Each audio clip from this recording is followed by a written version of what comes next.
The June 5th rate announcement is going to change everything. I'll get into that. And then the latest home prices and insights for York Region for week ending May 22nd, 2024. June 5th, it's right around the corner. The rate announcement is coming in. Are rates coming down? They staying the same? Are they going up? We don't know for sure. We're going to have to wait for June 5th. But lots of people have opinions. I'm working with buyers. Many of them feel really won't matter if rates come down a quarter point. It's not going to change the market for them. I'm also talking to a lot of sellers or potential sellers, and many of them feel that the floodgates may open on June the 5th, that all of a sudden with a potential quarter point price reduction, that the buyers are going to come streaming in, and that's the time they're going to go onto the market. Everybody's entitled to their opinion. I question the logic sometimes of some people's opinions, but everybody's, at the end of the day, I guess, and it's a free country, right? Everybody's entitled to their opinion. What bothers me, though, I got to say, is how some of these sellers are taking their opinion from realtors. And some of these realtors are telling their clients, their seller clients, wait for June 5th. The floodgates are going to open. Buyers are going to be back. And that's when we want to list your home. And that's the best time we're going to get the highest price for your home. Like everything's going to change because of a potential quarter point in interest rate drop. That's what really bothers me. I've spoken to potential sellers, and when they say, we're going to just wait June 5th, sometime after that, we're going to list, and I'll say, I'll ask them straight, what's the significance of waiting? And they'll tell me, well, that's when we expect a lot of buyers to come back into the market. Okay. I'll say, well, why do you expect that? And many of them will say, well, that's what my realtor told me, and I'm taking their advice. Okay. Properties that we're looking at with our buyer clients. When I call the listing agent and I'll start asking questions about the property, we may even put in an offer and there might be some negotiation, and maybe we're not even going to buy that property because we can't reach an agreed price with the seller. Many times that listing agent will comment back to me, Santo, tell your buyer client if they don't buy it now, price will probably be higher after June 5th. It's like, what? Is this something you're actually believing? And is this something you're giving advice to people? You know what a lot of these sellers are ignoring? I was speaking to one that was talking to me about waiting for June 5th. And they've been thinking about for a couple months now being on the market. And they're taking advice from a realtor who was saying, you should wait. When they were first thinking about being on the market, there were 7 properties in their neighborhood for sale. Right now, today, there's 20. There's almost triple the amount of listings in their neighborhood. Yet the reason in their mind that maybe it's the best time to wait is because of the June 5th. They're not, and if they're on the market, they're maybe not getting many showings, and there's so much competition. Competition puts downward pressure on prices. They're ignoring all that and hoping for June 5th to miraculously change the listing world and their prices because buyers are coming in like it's a foregone conclusion. That's what I have a problem with realtors giving this kind of advice like they're the economic guru of our time and they know exactly what's going to happen. Look, again, everybody's entitled to their opinion. Everybody's entitled to look for whatever source they want to form their opinion. But I think realtors should stay in their lane and not make these kinds of economic predictions because probably not going to happen the way they're saying it. If you get value from what we're talking about, please subscribe. If you feel my video can help somebody you know, pass the video along. And if you want to speak with me about your real estate situation, selling, buying, there's a link up here. There's a link in the description below this video. It's a link to my calendar. Click on that, book a time that's convenient for you, and we'll talk about whatever's on your mind. Now, let's get into the numbers.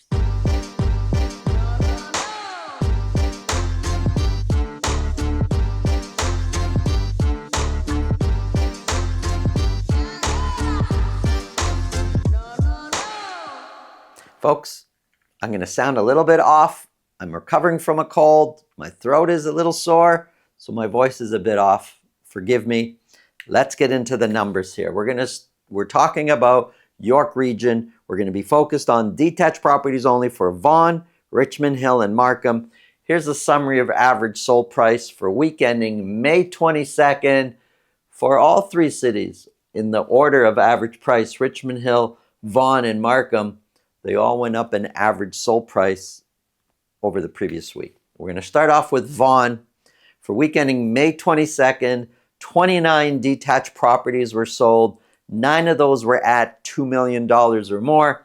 And when I look at 29 and I kind of go back to the previous 4 or 5 weeks, 29 is kind of normal. It's hard for me to say if sales are going up, they're going down, which way they're trending.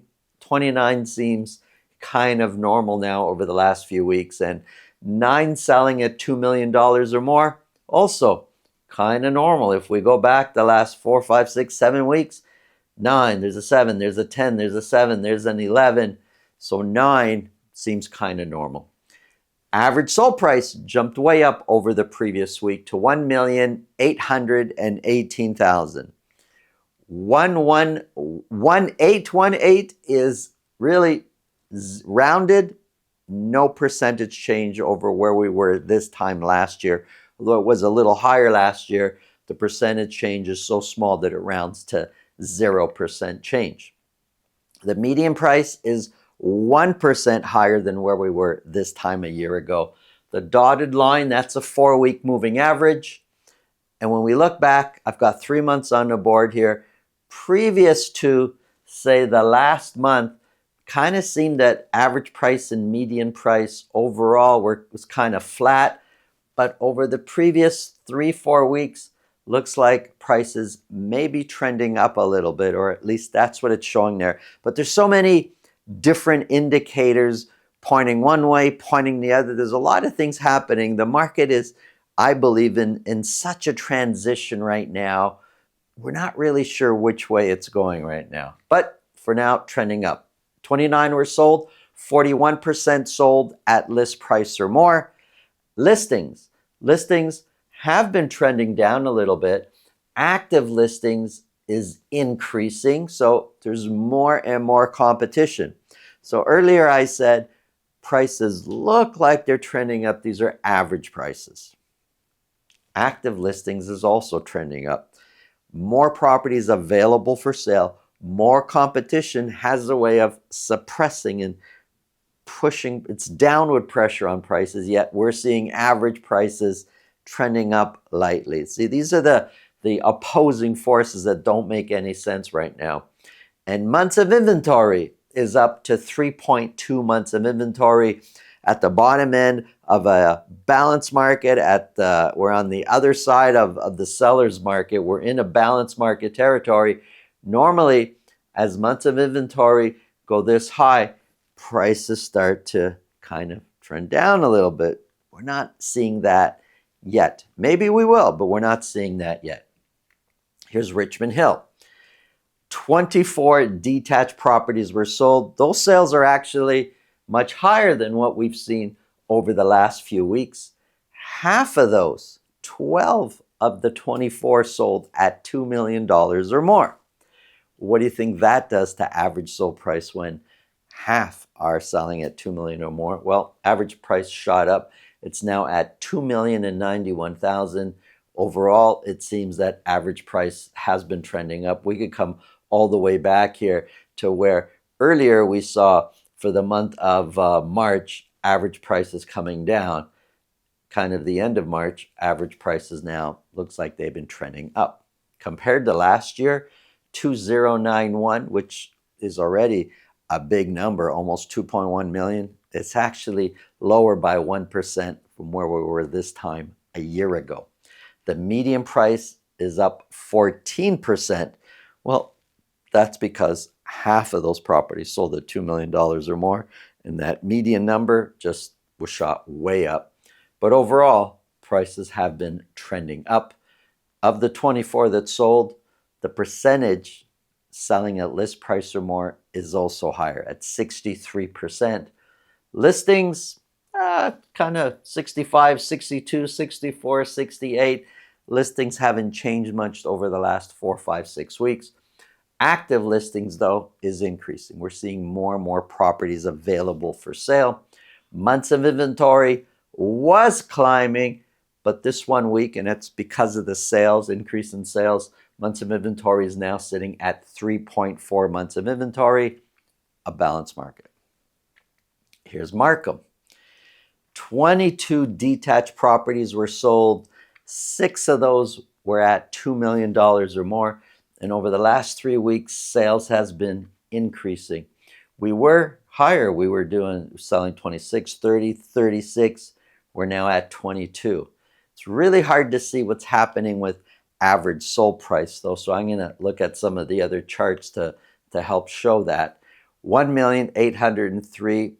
I don't remember if I actually announced the average sold price for Markham. It's 1,803,000. 1,803,000 is 6% lower than where we were this time a year ago. The median price is 14% lower. And when we look at the dotted line, the 4-week moving average, it's up and down, kind of looks flat to me. 22 were sold, 68% sold at list price or more. That's a high number, a high percentage. It's lower than we've seen over the last 4 or 5 weeks, but not by much. And 68% is still on its own, a high percentage. 57 were listed. These are only detached properties. Active listings is increasing. Months of inventory all over the show for Markham. It was coming down, then shot up. Now looks like it may be trending down, but it's at 3 months of inventory, right at the borderline of seller's market, balanced market. It's right at the border there. Here's a quick summary. In most cases, you're going to see more of a balanced market. I did put condos, that's more of a buyer's market, but that's just for reference. We have a whole different show where we talk about condos. But for Vaughan, Richmond Hill, and Markham, pretty much a balanced market. And when it's on the borderline like that, you're going to find pockets where there's going to be competition. We were looking at a freehold townhouse, one of our clients the other day. There was 14 offers on this property. And then there's other neighborhoods where properties sit there and nobody's putting offers on these properties, and you can negotiate traditionally. Thanks for watching. Have an awesome day.